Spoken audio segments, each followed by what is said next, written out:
A hushed, opulent airport lounge, a sanctuary for the elite. Glistening marble floors, the soft clink of crystal, the murmur of privileged conversations. In this world of tailored suits and designer handbags, a man sits alone, almost invisible, in a simple grey hoodie and worn jeans. He doesn't belong. At least that's what Daisy, a flight attendant with a practiced smile as sharp as glass, decides in a single glance. She sees a problem to be removed a stain on the pristine fabric of her VIP world. What she doesn't see is the name on the silent acquisition papers that just made him her ultimate boss. The stage is set for a collision that will not only shatter her career, but will send shockwaves through an entire airline. The Aerovista Celestial Lounge at JFK's Terminal 4 was designed to be an exhale, a quiet, luxurious pause in the frantic symphony of international travel. It was a world unto itself, separated from the cacophony of the main concourse by frosted glass doors that slid open with a deferential hiss. Inside, the air was scented with a bespoke blend of white tea and fig. Soft jazz trickled from hidden speakers, mingling with the gentle clinking of ice in glasses and the rustle of newspapers. The clientele was a carefully curated collection of humanity's top percentile. Investment bankers with $1,000 watches scrolled through market reports on their tablets.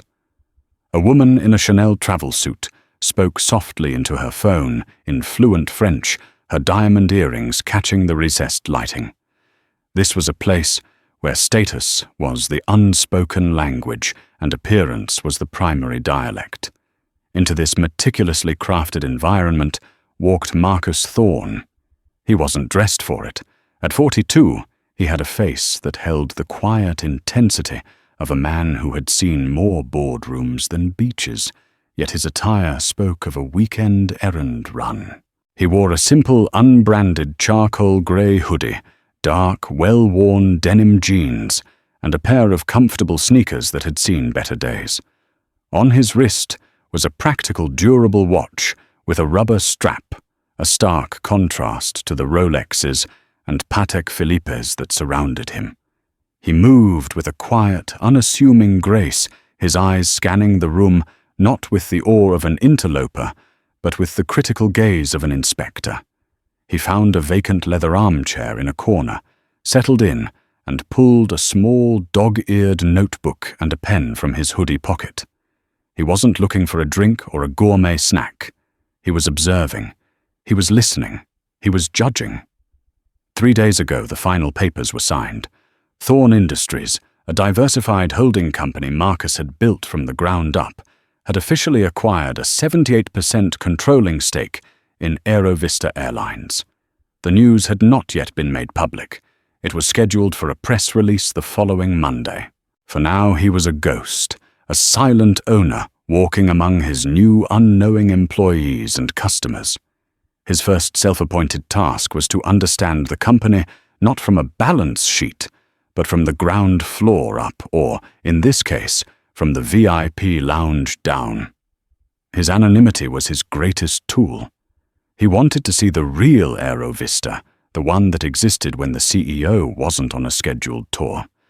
And what he was seeing so far was acceptable.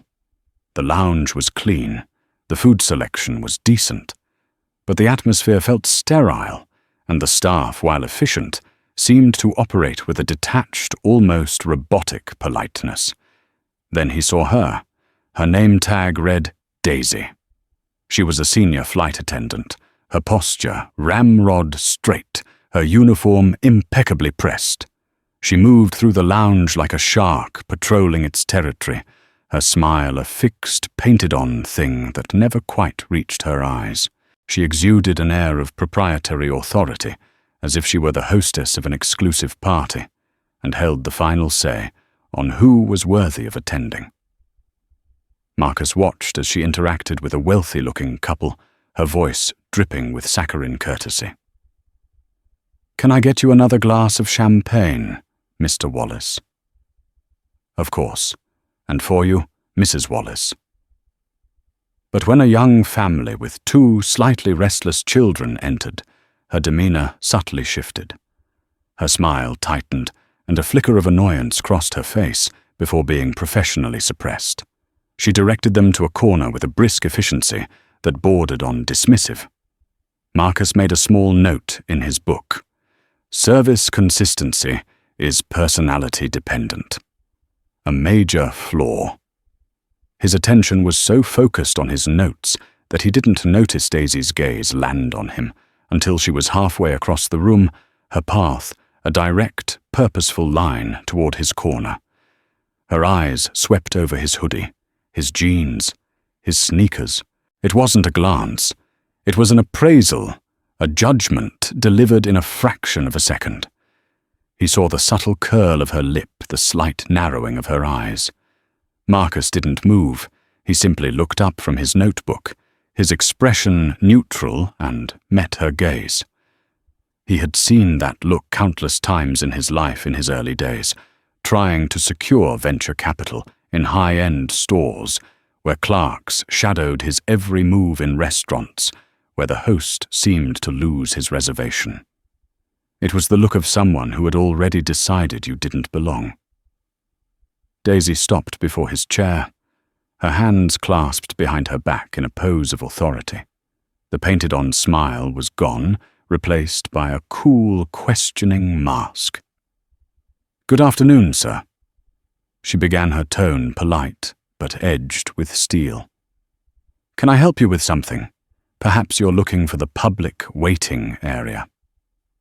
The question was a perfectly crafted insult wrapped in the guise of customer service. Marcus closed his notebook, placing his pen inside to mark his page. He knew this was the moment. The test had begun.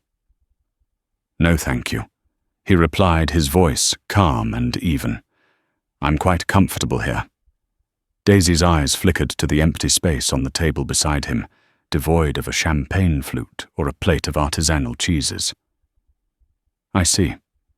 It's just that the Celestial Lounge is reserved for our first-class passengers and our Platinum Starlight members. There must have been some sort of mistake at the front desk." It wasn't a suggestion. It was an accusation. Marcus held Daisy's gaze, a silent battle of wills playing out in the quiet corner of the lounge. He could feel the eyes of other passengers starting to drift toward them, drawn by the subtle shift in the room's serene atmosphere. A confrontation, no matter how quiet, was an anomaly here. "There's no mistake," Marcus said, his voice remaining level. He consciously kept his body language open and non-threatening, refusing to give her any ammunition. "My ticket grants me access." Daisy's smile returned, but this time it was thin, sharp, and utterly devoid of warmth. It was a weapon. "Sir, with all due respect, I've been with Aerovista for 15 years. I know our clientele. Sometimes people get lost or the signage can be confusing. The gate for the flight to Orlando is B27, just down the hall." She was doubling down, layering condescension upon accusation. She wasn't just suggesting he was in the wrong place. She was implying he was too simple to navigate an airport and too poor to be flying anything but domestic economy. The reference to Orlando, a popular family vacation destination, was a deliberate, targeted barb. Marcus felt a familiar, weary tightening in his chest. It was the exhaustion that came from having to constantly prove his existence in spaces where others were simply accepted. He could have ended it right there. He could have pulled out his phone, made a single call, and brought the entire corporate structure of Aerovista crashing down on this woman's head. But that wasn't the point. A leader who ruled by fear and raw power was a tyrant, not a visionary.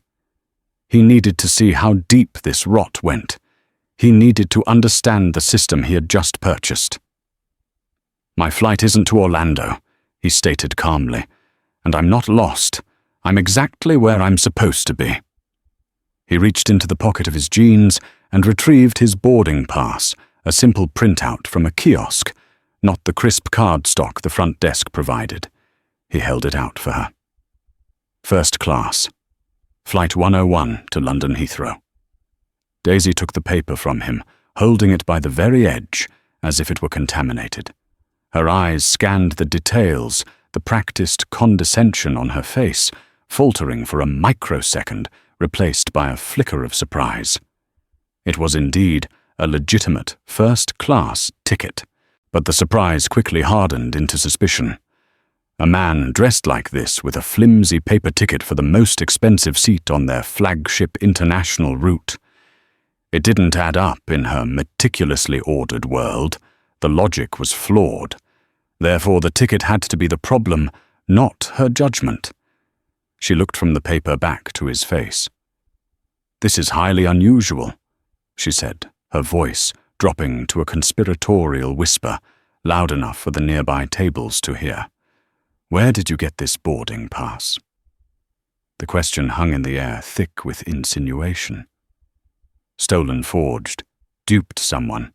I checked in at the kiosk like everyone else," Marcus replied, his patience beginning to fray at the edges. The public nature of the humiliation was a calculated move on her part. She was using the audience of her peers, the wealthy passengers, to pressure him. "The kiosk," Daisy scoffed softly, a theatrical little sound of disbelief. "Our first-class passengers typically prefer the full-service check-in experience. It's much more civilized." Beside them, the man Marcus had identified as Mr. Wallace lowered his Wall Street Journal, peering over his glasses with unconcealed curiosity. His wife leaned in, whispering something to him. They were no longer passive observers. They were spectators. "I prefer efficiency," Marcus said, his voice becoming a touch cooler. "Could I have my boarding pass back, please?" Daisy held on to it, her knuckles white. She was now convinced she was onto something, a guardian of the airline's integrity, protecting the sanctity of the lounge from a fraud. Her initial prejudice had snowballed into a self-righteous crusade. "I'm afraid I'll need to verify this with my manager," she announced, her voice rising in volume, ensuring everyone could hear her diligence. "We have to be vigilant about security and ensuring that our exclusive amenities are reserved for those who have paid for them." The final phrase was a dagger. Those who have paid for them. She wasn't just questioning his ticket. She was questioning his very financial standing, his right to exist in this space. Marcus felt a slow burn of anger, deep and controlled. This wasn't about a simple misunderstanding anymore. This was about a culture where an employee felt empowered to publicly humiliate a customer based on nothing more than the clothes on his back, a culture he now owned. "That's an interesting choice of words," Marcus said, his voice dangerously quiet. "Go ahead, call your manager. I think it's important he understands the kind of service being offered in his lounge." Daisy interpreted his calm demeanor as the bluff of a man caught in a lie. Her confidence surged. "I'll do just that." She turned on her heel and marched toward the staff office at the back of the lounge, Marcus's flimsy boarding pass held aloft like a captured battle standard. The hum of conversation in the lounge had died down. All eyes were now on the man in the corner, the quiet anomaly in the grey hoodie, who had dared to challenge the established order. Marcus Thorne simply took a slow, deep breath and waited. The next act was about to begin. The few minutes it took for Daisy to return felt like an eternity. The silence in the celestial lounge was no longer serene. It was thick with tension and judgment. Mr. Wallace and his wife were now openly staring, their expressions a mixture of disdain and morbid curiosity. They had already tried and convicted Marcus in their minds. He was an interloper, and they were eager to see him ejected. Marcus ignored them. He focused on a younger staff member, a man named Liam, who was clearing glasses from a nearby table. Liam had watched the entire exchange, his face a mask of discomfort. He avoided Marcus's gaze, his movement suddenly hurried and clumsy. He knew what Daisy was doing was wrong, but he was a junior employee, and Daisy was a formidable senior figure. His silence was the silence of fear, and Marcus noted it with a pang of disappointment. A toxic culture not only empowers the bullies but also silences the good. The frosted glass door to the office slid open. Daisy emerged, but she was not alone. Walking beside her was a man in a slightly ill-fitting suit, his tie knotted a little too tightly. He had the harried, perpetually stressed look of a middle manager. His name tag identified him as Adrian Henderson Lounge Manager. Henderson's face was set in a firm, no-nonsense expression, but his eyes betrayed a nervous energy. He was clearly a man who hated confrontations, and had been briefed by Daisy with a version of events that painted Marcus as a belligerent trespasser. "Sir." Henderson began stopping a few feet from Marcus's chair, creating a clear power dynamic. He and Daisy stood. Marcus sat. "I'm Adrian Henderson, the manager of this facility. My colleague Ms. Moore has brought a situation to my attention." He held up the boarding pass. "We seem to have an issue with this document. Our systems are showing some irregularities." Marcus's eyebrows rose slightly. "Irregularities? That's fascinating. I booked the ticket myself 2 days ago. The charge cleared my credit card yesterday. What kind of irregularities are we talking about?" He knew there were none. It was a bluff, a tactic to intimidate him. Henderson was momentarily thrown off by Marcus's calm, direct questioning. He had expected a blustering defense or a sheepish apology. "Well, the verification system it can be complex. The point is, sir, we can't confirm your eligibility to be in this lounge. The point is," Marcus corrected him gently, "that your flight attendant decided based on my clothing that I couldn't possibly be a first-class passenger. She accused me of being lost then, of holding a fraudulent ticket. Now you are fabricating irregularities to justify her prejudice. Is that about the size of it?" Henderson's face flushed. Marcus's concise summary of the situation was uncomfortably accurate. "Now see here," he blustered.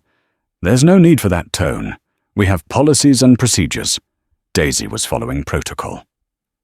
"Is it Aero Vista protocol to publicly interrogate paying customers?" Marcus pressed. "Is it protocol to assume guilt based on appearance? If so, I'd love to see that section in your employee handbook. I suspect your corporate legal team would be equally interested." The mention of the legal team made Henderson flinch. He was out of his depth. He glanced at Daisy, who gave him a subtle, encouraging nod. She wouldn't let him back down now. Her own judgment was on the line. Buoyed by her support, Henderson drew himself up. "Sir, your accusatory tone is not helping your case. You have been asked a simple question, and you've been evasive." "I have been asked where I got my ticket," I answered. "I've been sitting here quietly. The only aggression in this room has come from your staff." Marcus said, his voice still low, yet it carried an unmistakable weight of authority that seemed to rattle the manager. From the corner of his eye, Marcus saw Mr. Wallace stand up. "For goodness sake," the man said loudly, inserting himself into the drama. "Just throw him out, Henderson. It's obvious he doesn't belong here. People pay a lot of money for the peace and security of this lounge. If you can't handle it, we'll be lodging a formal complaint with corporate." Henderson's spine stiffened. A threat from a Platinum Starlight member like Mr. Wallace was a far more tangible problem than the defiance of this man in a hoodie. His decision was made. "All right, sir. I've heard enough," Henderson said, his voice taking on a false firmness. "I'm going to have to ask you to leave the lounge. We can discuss the validity of your ticket at the customer service desk outside." "I'm not going anywhere," Marcus replied flatly. "I am a ticketed first-class passenger, and I am entitled to be here. If you attempt to remove me, you will be making a very serious mistake." This was the final line in the sand. A mistake. Daisy sneered, all pretense of professionalism now gone. "The only mistake was you thinking you could waltz in here and fool us." Henderson emboldened by the support of Daisy, and Mr. Wallace took out his radio. "Sir, you are creating a disturbance. You've left me with no choice.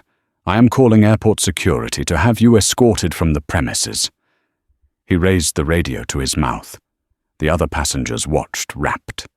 The young attendant Liam looked down at the floor, his face pale. This was the end game. This was the moment the system, faced with a challenge to its prejudices, chose to respond with force rather than with reason. Marcus let out a slow, quiet sigh. He had hoped it wouldn't come to this. He had hoped for a glimmer of common sense, a moment of de-escalation from management. He had found none. He raised a hand, a simple, non-threatening gesture. "That won't be necessary, Mr. Henderson." Henderson paused the radio halfway to his lips. "And why is that?" "Because you're going to make a different call instead," Marcus said, his eyes locking onto the managers. "You are going to call your CEO." A ripple of confused silence followed Marcus's statement. Henderson stared at him as if he had just started speaking in tongues. Daisy let out a short, sharp laugh of disbelief. "The CEO," she mocked, folding her arms. "You think Adrian is going to call Eleanor Vance because some stowaway in a hoodie demands it. You really are delusional." Henderson, however, looked less amused and more unnerved. The sheer, unadulterated confidence with which Marcus spoke was jarring. It didn't fit the profile of a cornered con man. "I'm not calling anyone but security," Henderson insisted, though his voice wavered slightly. "This has gone on long enough." "I agree," Marcus said, his gaze unwavering. He slowly reached into the inner pocket of his hoodie, and for a moment a wave of tension swept the onlookers. Henderson instinctively took a half-step back. Instead of a weapon, Marcus pulled out a sleek, modern smartphone. With a few taps of his thumb, he brought something up on the screen and placed the phone on the small table in front of him. "You're right, Mr. Henderson. You shouldn't have to look up the number." His voice was calm, but it resonated with an absolute authority that silenced the room. "The private direct line to the CEO's office is programmed as speed dial 1.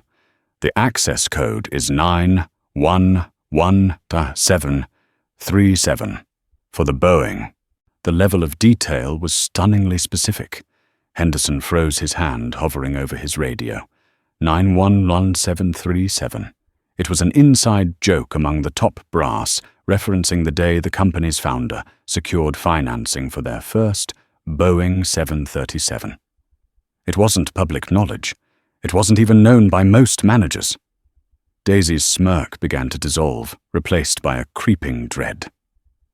How would you know that?" she stammered. Marcus ignored her, his eyes fixed on the shell-shocked manager. "Pick up your phone, Mr. Henderson. Call the number. When her executive assistant answers, you will say the following verbatim: Mr. Thorne requires Ms. Vance's presence in the JFK Celestial Lounge immediately. It is a code red customer service failure." The name Thorne hung in the air. It wasn't a common name, but it wasn't immediately recognizable to a lounge manager. It was the other words that struck fear into Henderson's heart. Code red. That was a designation reserved for catastrophic events, a hijacking, a crash, an act of extreme corporate espionage. To use it for a customer service failure was unthinkable. It was career suicide. I can't do that," Henderson whispered, his face ashen. That's a fireable offense." "No," Marcus said, his voice dropping to a dangerously low, precise tone. "What you have done for the last 10 minutes is a fireable offense. What Ms. Moore has done is a fireable offense. What you are about to do is the only thing that might give you a sliver of a chance of working in this industry again come Monday morning. Now, make the call." The sheer force of his command was hypnotic.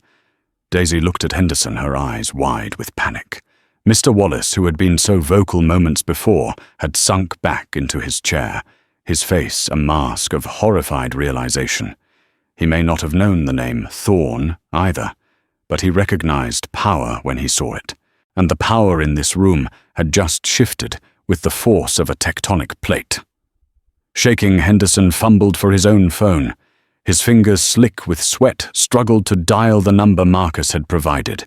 He put the phone to his ear, the entire lounge listening in breathless silence. They could hear the faint, tinny sound of the phone ringing once, twice, before it was picked up. "Eleanor Vance's office." A crisp, professional voice answered. Henderson swallowed hard. This is Adrian Henderson, lounge manager at JFK," he stammered. He glanced at Marcus, who simply nodded, his expression unreadable. "Mr. Thorne requires Miss Vance's presence in the JFK Celestial Lounge immediately." Henderson recited, his voice cracking.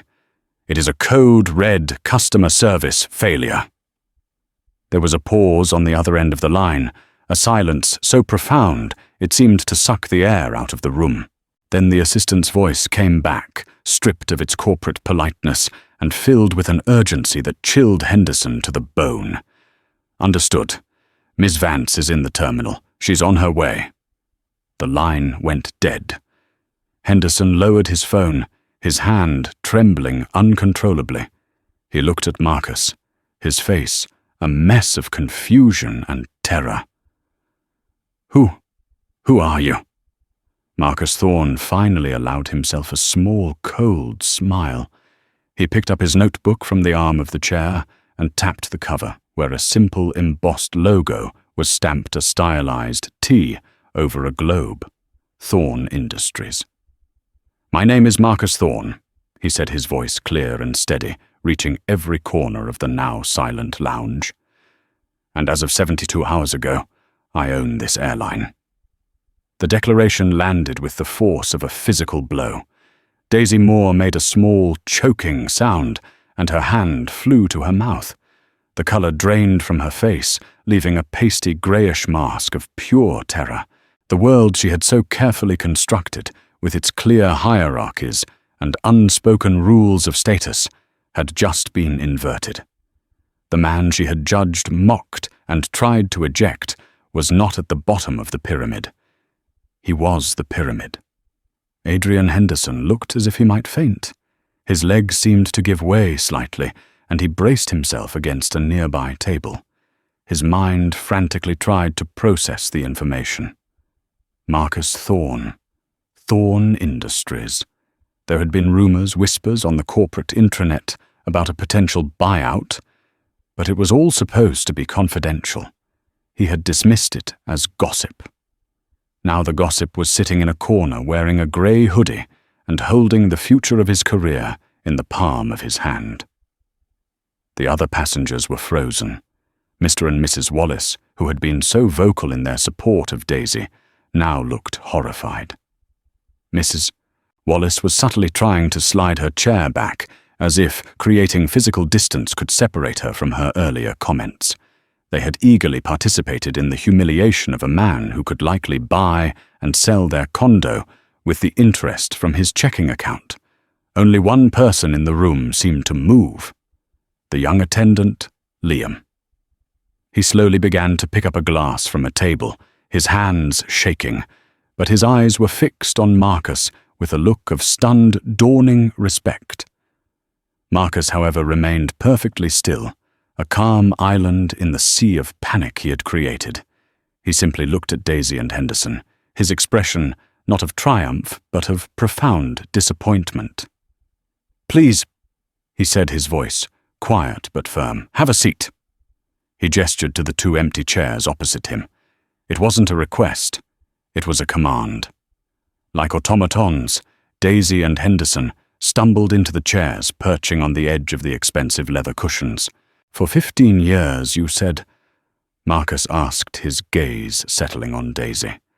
She could only nod, unable to form words. 15 years of service to this airline? Marcus continued, his voice a low murmur. "And in all that time, did anyone ever teach you the fundamental principle of your job? That every single person who walks through that door is a guest, that your role is to provide service, not to pass judgment?" Daisy stared at her hands, which were twisting a napkin into a shredded mess in her lap. I thought... You thought I didn't look the part," Marcus finished for her. "You saw a black man in a hoodie, and your mind filled in the rest of the blanks. You didn't see a customer. You saw a problem. You didn't try to help. You tried to remove. You escalated, you accused, and you recruited your manager to validate your prejudice." He then turned his attention to Henderson. "And you. You are in a position of leadership. Your job when a conflict arises is to de-escalate, to investigate, to listen to both sides. Instead, you walked in here, prejudged the situation based on a biased report from your subordinate, and immediately threatened me. You chose the path of least resistance, siding with your employee and a vocal, important customer over an unknown variable." He gestured vaguely in the direction of the Wallaces. "You failed to protect your customer. But more importantly, you failed as a leader. You empowered the worst instincts of your staff instead of modeling the best." Henderson opened his mouth to speak, to offer some pathetic excuse, but no words came out. What could he say? Marcus had dissected his failure with surgical precision. The minutes ticked by in agonizing silence, punctuated only by the distant muffled announcements from the main terminal. The jazz music that had once felt sophisticated now sounded like a funeral dirge. Every staff member in the lounge was frozen, trying to appear busy while straining to hear every word. Then the main doors of the lounge slid open with an assertive swoosh. A woman strode in, flanked by 2 stern-looking men in dark suits. She was in her late 50s, with sharp, intelligent eyes, silver hair cut in a severe, elegant bob, and an aura of absolute, unshakable authority. This was Eleanor Vance, the CEO of Aero Vista Airlines. Her eyes, sharp as a hawk's, scanned the room in a second, taking in the petrified staff, the stunned passengers, and the tableau in the corner. Her gaze landed on Marcus, and for a fleeting moment, a look of concern crossed her face, before being replaced by a mask of professional steel. She marched directly to their table. "Marcus!" she said, her voice a low, controlled hum of fury. "What happened?" Marcus gestured toward the 2 trembling employees sitting opposite him. "Eleanor," he said calmly, "I'd like you to meet the welcoming committee for your flagship lounge. They've just been giving me a very thorough, very memorable demonstration of the Aero Vista customer experience." Eleanor Vance stood before the table, an epicenter of stillness in the swirling vortex of panic and fear that had consumed the lounge. Her arrival wasn't loud or ostentatious, but the shift in atmosphere was absolute. The background jazz music seemed to fade into nothingness. The nervous rustling of staff and passengers ceased. Every eye was locked on her. She was known throughout the aviation industry for her incisive mind and a complete, almost surgical intolerance for the kind of institutional failure this scene represented. Her eyes, the color of a winter storm, swept the room once. They absorbed every detail with practiced efficiency, the 2 ashen-faced employees seated like errant school children. The mortified expressions on the faces of the nearby passengers, particularly the man who looked like he'd just swallowed a brick. The nervous but upright posture of a young attendant by the bar. And finally Marcus. Her gaze softened for a fraction of a second, a flicker of genuine concern for her friend and new boss before it hardened back into the steely mask of a CEO in crisis mode. She listened without interruption as Marcus recounted the events of the past 30 minutes. He didn't raise his voice. He didn't need to. He laid out the facts with the dispassionate precision of a prosecutor delivering a closing argument. He quoted Daisy's exact words, "Perhaps you're looking for the public waiting area." He detailed her dismissal of his valid first-class boarding pass and the insidious public accusation of its fraudulent origins. He described Henderson's arrival, the immediate assumption of his guilt, the fabricated irregularities, and the ultimate threat of removal by airport security. He concluded by gesturing subtly toward the Wallaces. And our audience, who seemed only too happy to cheer on the verdict before the trial had even begun. When he finished, an oppressive silence hung in the air. Eleanor didn't move. She let the weight of his words settle on Daisy and Henderson, letting them stew in the acidic dread of what was to come. Finally, she turned her full, undivided attention to the senior flight attendant. "Ms. Moore," she began, and the name was a sliver of ice. 15 years.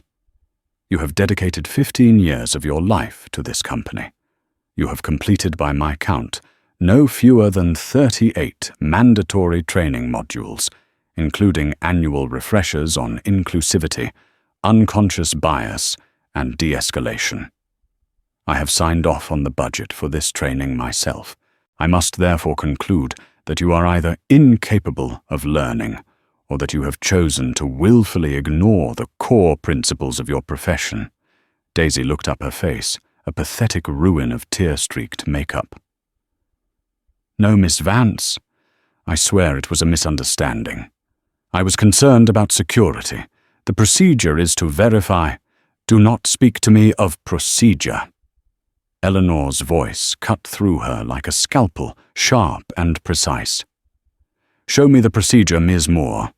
Show me the page in your manual that instructs you to publicly humiliate a customer based on a judgment you made about their clothing.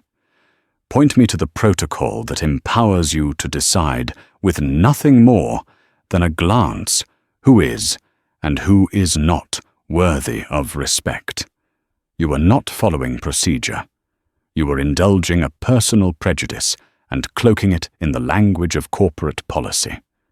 You were on a power trip, and you chose the wrong passenger to bully." She took a step closer, lowering her voice so that only the table could hear, making it all the more terrifying. "Let me ask you this. How many times have you done this before? How many quiet, unassuming people have you made feel small and unwelcome in this lounge?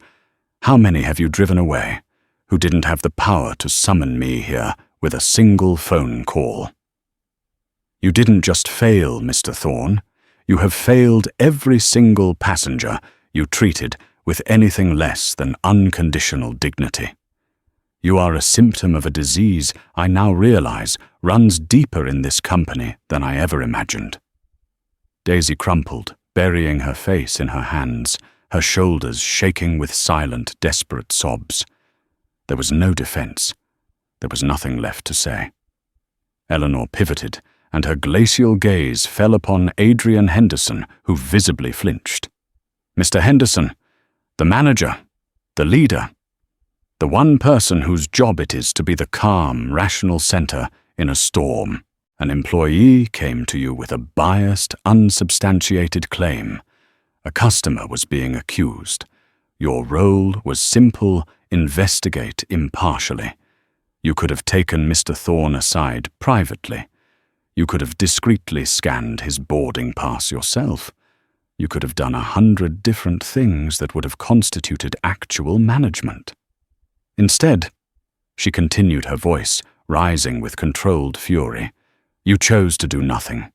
You accepted her narrative without question. You walked out here not as an arbiter, but as an enforcer for her prejudice. You threatened a paying customer, a customer in our highest service tier, with armed security.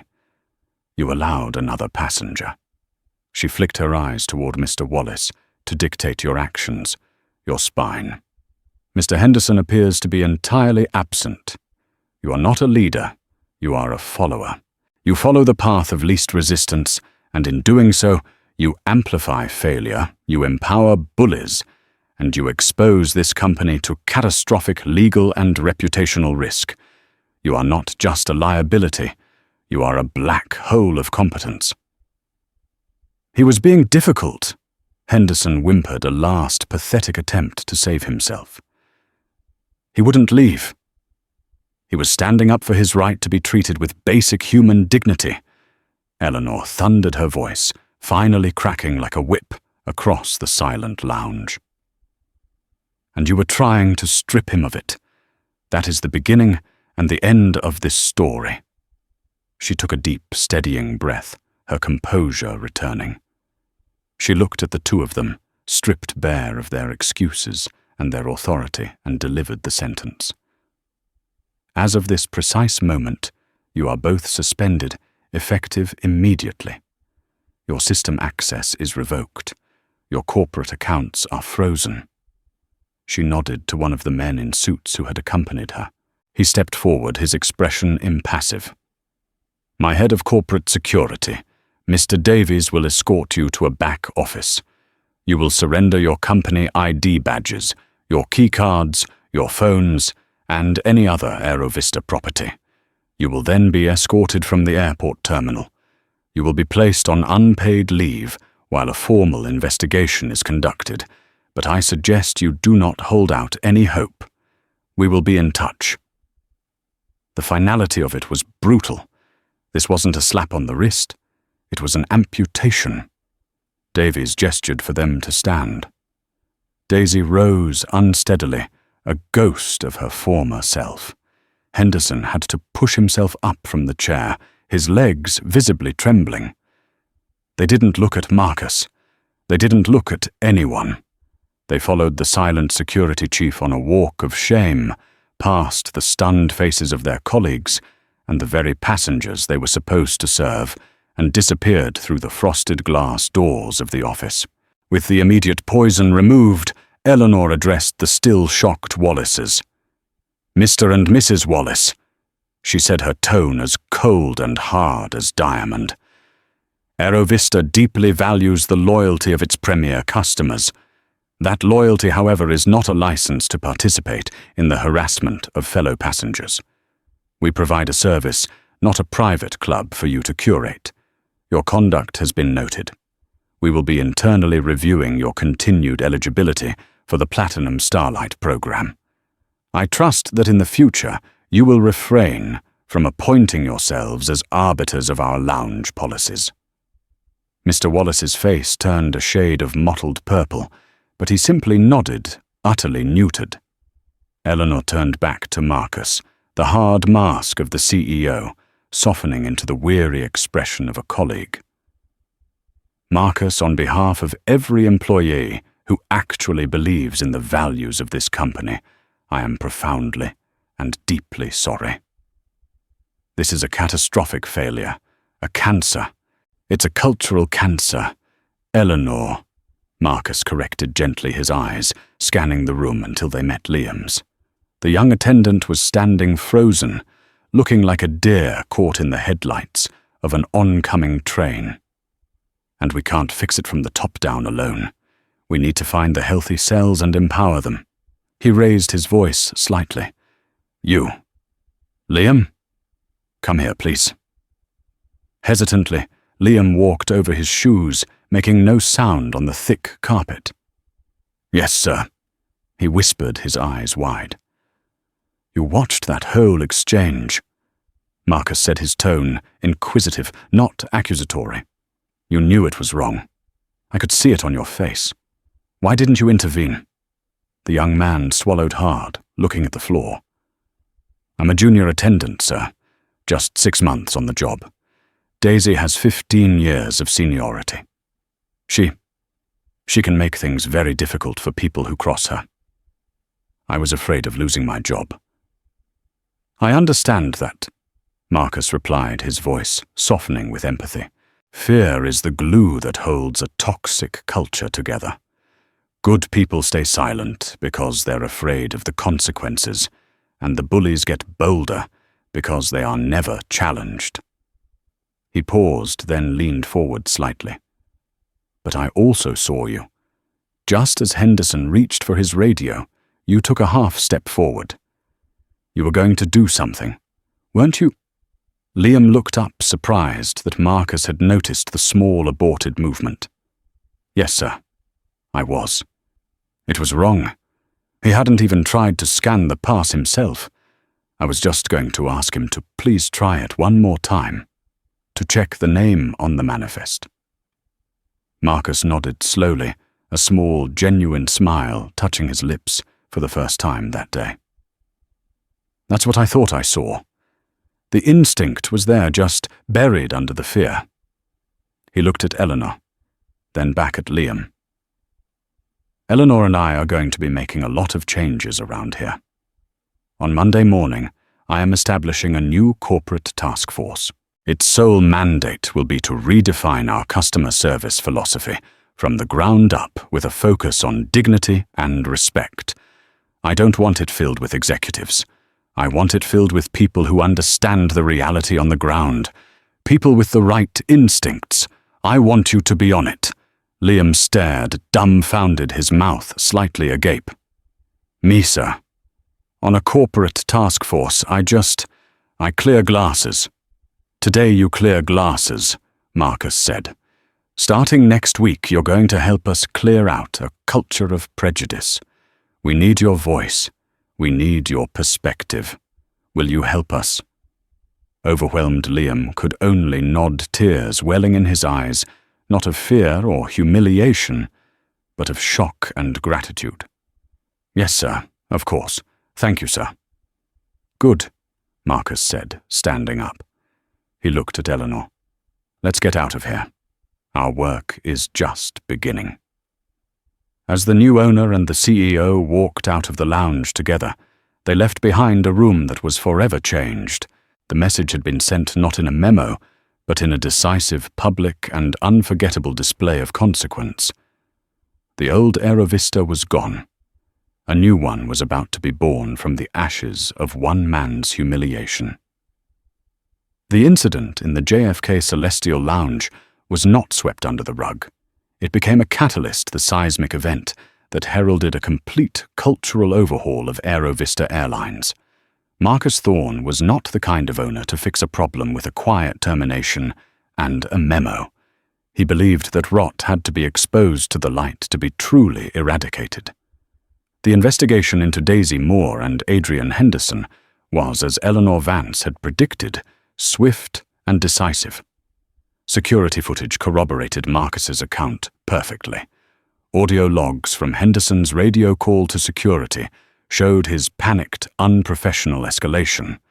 Within 48 hours, both were officially terminated for gross misconduct and violation of the company's anti-discrimination policies. But for them, the karma was just beginning. The story inevitably leaked. An anonymous passenger, perhaps even a chastened Mr. Wallace, trying to get ahead of the narrative, tipped off an aviation blogger. The tale of the new billionaire owner being harassed by his own staff went viral. The Hoodie and the Haughty became a headline on news sites worldwide. Aerovista's stock took an initial sharp dip. Daisy Moore found herself unemployable. The aviation industry is a surprisingly small world, and her name became synonymous with prejudice and poor judgment. Every application she submitted was met with a polite rejection. The 15 years of seniority and pride she had built were now an anchor dragging her down. She had to sell her condo and move in with her sister, her career in ruins, a cautionary tale whispered in crew lounges across the country. Adrian Henderson fared little better. His failure of leadership was dissected in business ethics case studies. He tried to pivot to hotel management, but a quick search of his name brought up dozens of articles detailing his public failure. He ended up managing a budget motel off a highway in a town he'd never heard of, a stark, humiliating fall from the marbled halls of the Celestial Lounge. For Aerovista, however, the story took a different turn. Instead of hiding from the scandal, Marcus and Eleanor embraced it. They launched a massive public campaign called Aerovista Reimagined. Marcus himself, in his signature simple attire, became the face of the commercials. "My name is Marcus Thorne," he said, speaking directly to the camera, not from a boardroom, but from an economy-class seat. "Recently I had a bad customer experience on my own airline. It reminded me that a ticket doesn't just buy you a seat. It buys you the right to be treated with dignity. That's a right that should never depend on what you wear, where you're from, or how much you paid. We failed that day, and I give you my personal promise we will spend every day from now on earning back your trust." It was authentic, humble, and incredibly effective. The public, tired of sterile corporate apologies, responded powerfully. Internally, the changes were even more profound. Liam, the young attendant, was a key player on the new Customer Dignity Task Force. He brought a fresh, ground-level perspective. The task force, under Marcus's direct oversight, implemented sweeping changes. Training was completely revamped, moving away from rote procedure to situational ethics and empathy-based service. A new see something, say something policy was enacted, empowering and protecting employees who reported misconduct from their peers or superiors. Bonuses for managers were no longer tied solely to on-time departures and budget adherence, but to customer satisfaction scores and employee morale. Marcus became a regular unannounced visitor on his own flights. He'd fly in coach, talking to passengers and crew, listening to their complaints and ideas. He'd show up at baggage claim to see how handlers were treated. He didn't just own the airline, he inhabited it. The Aerovista Celestial Lounges underwent a rebranding.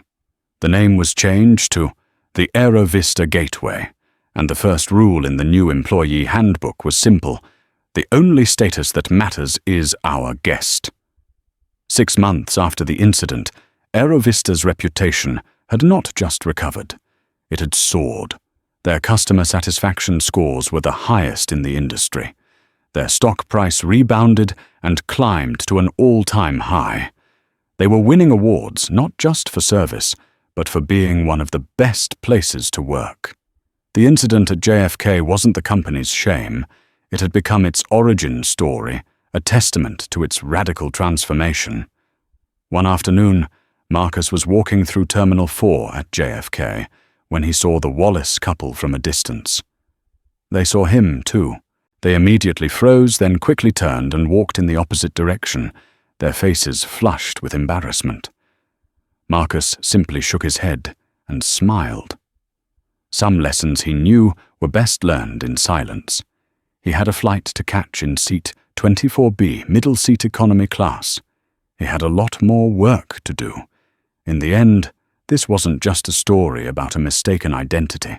It was a powerful lesson in how quickly prejudice can crumble in the face of truth, and how true leadership isn't about wearing a crown, but about walking among your people. Marcus Thorne didn't just want to own an airline, he wanted to build one worthy of its passengers and its employees.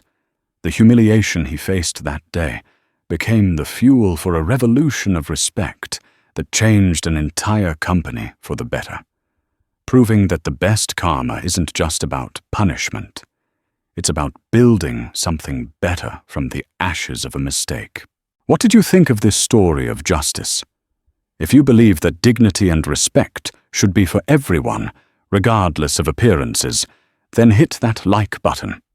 Share this story with someone who needs to hear it, and don't forget to subscribe to our channel for more real-life stories where karma delivers the final verdict.